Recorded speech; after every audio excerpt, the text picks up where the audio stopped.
안녕하세요. 고맙습니다. 오늘은 진정한 감정 정화에 대해서 한번 나눠보려 합니다. 설명보다는 이야기를 들려드리겠습니다. 이 이야기 속에서 감정이 만들어지는 원인과 그 원리를 찾게 되시길 바라며 글을 쓴 것입니다. A, B, C 이렇게 3명의 사람이 있었습니다. 팬데믹으로 3명 모두 직장을 잃고 새로 구직 활동을 했습니다. A라는 사람은 전 직장에서 연봉 4천을 받았습니다. B라는 사람은 전 직장에서 연봉 1억을 받았습니다. C라는 사람은 전 직장에서 연봉 2,500을 받았습니다. 한 회사에 3명 모두 채용됐으며 그곳은 어떤 특성상 연봉이 모두 4천으로 동일했습니다. A라는 사람은 전 직장과 같은 금액이라서 특별한 불만이 없었으며 취업된 것만도 다행이라 생각했습니다. A의 감정은 편안한 상태였습니다.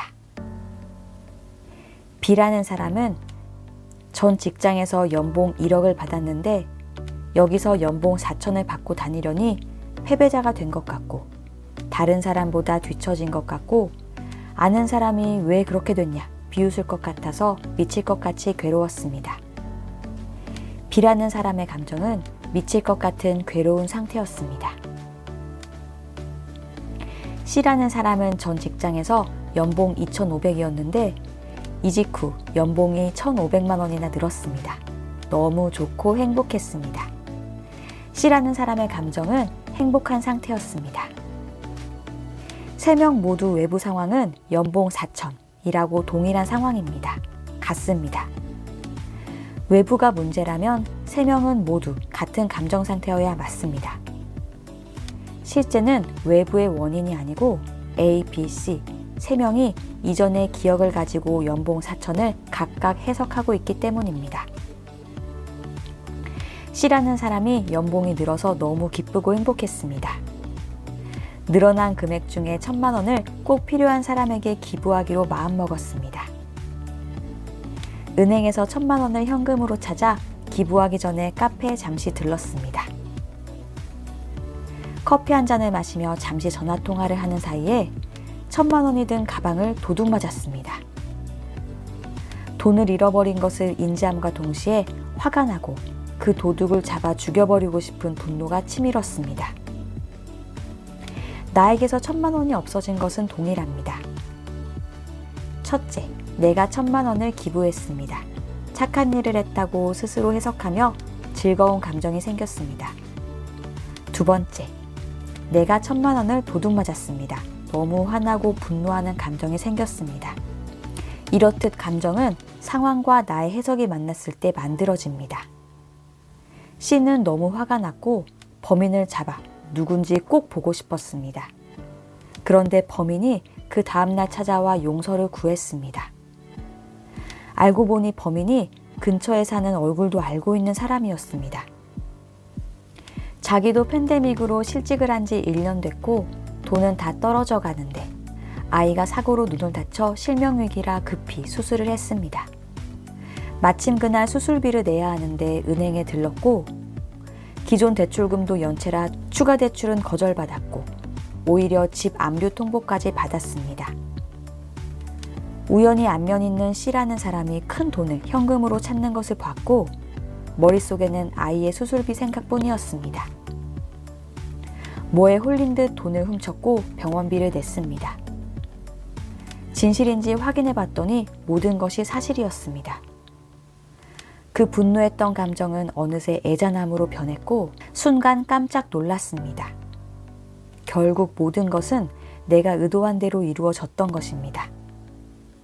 정말 간절히 꼭 필요한 곳에 내가 의도한 대로 1,000만 원이 쓰였습니다. 감정은 외부의 상황을 내가 어떻게 해석하느냐에 따라 결정이 됩니다.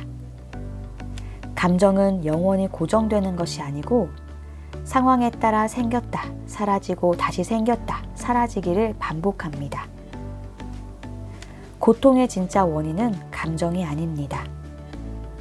사람의 근원에 뿌리 깊게 숨겨져 있는 둘 중 하나를 선택해야 한다는 강박증이 원인입니다. 첫 번째, 부모에게 배웠습니다. 하면 안 되는 것, 해도 되는 것. 두 번째, 동화책에서 배웠습니다. 선한 것은 복을 받고 악한 것은 벌을 받는다. 세 번째는 학교에서 배웠습니다. 옳은 것만 해야 하고 그른 것은 하면 안 된다. 두 가지 중에 하나를 선택해야 하는데 답은 정해져 있는 미친 강박증입니다. 사람의 의식 속에는 무한대의 여러 가지 측면이 있습니다. 사람의 의식은 빛이며 어둠이고 선이며 악이고 좋음이며 싫음이고 천사이며 악마이고 맞음이며 틀림이고 해도 되는 것이며 하면 안 되는 것이고 옳음이며 그름입니다. 인간의 삶은 저 측면들을 상황에 따라 자유롭게 표현하는 것이 완전한 삶입니다. 그런데 태어나서 처음 배우는 것이 둘 중 하나를 선택하는 것이며 그 중에 답이 정해져 있는 황당한 가르침입니다. 이 기준은 무의식 깊이 각인되어 그 누구도 넘어서지 못하는 절대 기준으로 작용합니다. 모든 고통은 이 기준에 걸려 스스로 벌을 주고 있는 것입니다. 이 기준을 스스로 버리는 것이 진정한 정화입니다. 마지막으로 저는 체험을 해석하지 말고 어떤 견해를 갖지 말라고 말씀드립니다. 이것은 생각 없이 시키는 거 다라는 이야기가 아닙니다.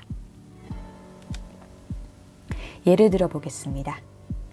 화나는데 꾹 참았습니다. 그럼 화를 꾹 참는 체험을 한 것입니다. 화를 참다가 화를 냈습니다. 그럼 참다가 화를 내는 체험을 한 것입니다. 다른 사람보다 뒤처진 것 같아 불안했습니다. 그럼 뒤처진 것 같아 불안한 체험을 한 것입니다. 삶이 나에게 어떤 일을 줘서 그냥 했습니다. 그럼 삶이 나에게 준 일을 그냥 한 체험을 한 것입니다.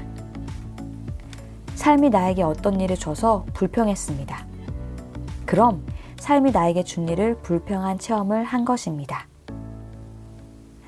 삶은 그 어떤 것도 문제가 없습니다. 삶은 오로지 체험만 할 뿐입니다. 그 무엇도 견해를 갖지 않는다는 뜻이 어떤 것인지 보이시나요? 두 가지 중 하나를 선택해야 한다는 기준만 버리면 어떤 문제도 없습니다. 삶은 언제나 있는 그대로가 진리입니다. 이 상태에 도달하면 삶은 그냥 하는 체험에서 재미있는 체험으로 스스로 바꿀 수 있습니다. 네, 여기까지였고요. 이 글은 네이버 카페 비욘드 더 시크릿 동의의 꿈님의 글이었습니다. 고맙습니다.